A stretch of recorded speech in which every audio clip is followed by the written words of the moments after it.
Assalamu alaikum 3 class. How are you? I hope you will all be fine. Today is our 15th online lecture. Now open your books and go to the page number 17. Page number 17. आज हमने करने हैं question answer. Answer the following questions. हमने इन सवालों के जवाब अपनी notebook पर लिखे हैं, इसलिए अब आप साथ नोटबुक्स ओपन कर लें अपनी. तो प्यारे बच्चों, आप देखो मैंने आपके लिए पहले से पेज रेडी करके रखा है. सबसे पहले आप ऊपर लिखेंगे क्लास वर्ड. यूनिट नेम और नंबर हम बार बार रिपीट नहीं करते जब तक हमारा यूनिट ख़त्म नहीं हो जाता, सिर्फ हम फर्स्ट पेज पे लिखते हैं. ठीक है, तो अब आप यहाँ पर लिखेंगे answer these questions. Story name हमारी थी, स्टोरी नेम था द वुडन बाउल. तो इसका सबसे पहला सवाल है where did the family live. Family कहाँ रहती थी. Where did the family live. Family कहाँ रहती थी. तो मैंने आपको स्टोरी सुनाई थी ना, तो आप याद करें, बताएं मुझे कहाँ रहती थी. सोचें ज़रा. जी, जर्मनी में. तो अब इसका आंसर आप ऐसे लिखेंगे the family lived in a small town in Germany. Family जो है वो जर्मनी के एक छोटे से कस्बे में रहती थी. ठीक है, आपने हैंड राइटिंग साफ़ सुथरी रखनी है. ऐसे क्वेश्चन लिखना है, क्यों, फिर डॉट लगाएंगे, 1 लिखेंगे, डॉट लिखेंगे और आंसर के लिए ANS लिखकर आगे आपने फुल स्टॉप लगाना है. और राइटिंग बहुत प्यारी रखनी है, प्यारा प्यारा काम करना है. पूरी 2 लाइंस में आपके वर्ड्स टेढ़े नहीं लिखे होने चाहिए और ना ही 2 लाइंस से छोटे होने चाहिए और ना ही 2 लाइंस से ऊपर जा रहे हों आपके वर्ड्स. आप देख सकते हैं मैंने आपके लिए लिख के रखा है, तो आपने बहुत प्यारा प्यारा काम करना है. ठीक है, तो क्वेश्चन नंबर 1 हम लोगों का है where did the family live. Family कहाँ रहती थी. The family lived in a small town in Germany.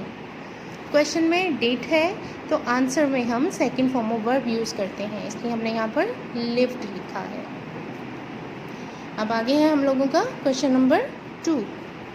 Question number 2 है what did Manfred do for a living. What did Manfred do for a living. वो क्या करता था पैसे कमाने के लिए, क्या करता था Manfred was a carpenter. Manfred was a carpenter. Manfred carpenter था. He made furniture. वो फर्नीचर बनाता था. And did some carving. और कार्विंग का काम भी करता था, नकूश तराशने का, लकड़ी को तराशने का काम. He sold these things to the people in the town. और ये चीज़ें वो अपने कस्बे में लोगों को बेचता था. रिपीट कर रही हूँ. Manfred was a carpenter. He made furniture and did some carving. He sold these things to the people in the town. हम 4 क्वेश्चंस करते होते हैं. ठीक है, तो ये हो गए 2 सवाल. अब अगले 2 क्वेश्चंस की तरफ चलते हैं हम लोग. Question number 3 who was Thekla. Thekla कौन थी. हु वॉज कौन थी Thekla. Thekla was Manfred's wife, Wilhelm's mother and Kurt's daughter in law. Thekla Manfred की बीवी थी. विल्हम की मदर थी, उसकी अम्मा जान थी. एंड कर्ट और कर्ट की डॉटर इन लॉ बहू थी. ठीक है, who was Thekla. Thekla was Manfred's wife, Wilhelm's mother and Kurt's daughter in law. अब है क्वेश्चन नंबर 4. आपने क्वेश्चन लिखने के बाद क्वेश्चन मार्क लाजमी लगाना है. ठीक है. Why did Kurt's hand shake. Kurt के हाथ क्यों कांपते थे. Why did Kurt's hand shake. Kurt के हाथ क्यों कांपते थे. Kurt's hands shook. क्वेश्चन में डिड था ना, तो आंसर में मैंने शेक की सेकंड फॉर्म लगाई है, शूक.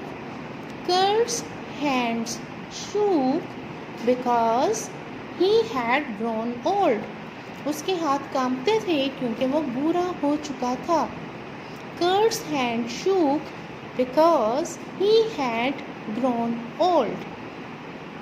तो ये हम लोगों के क्वेश्चन आंसर थे और आज का हमारा बस ये छोटा सा काम था. प्यारी प्यारी हैंड राइटिंग में करना है. अपना बहुत सा ख्याल रखिएगा. अल्लाह हाफिज़.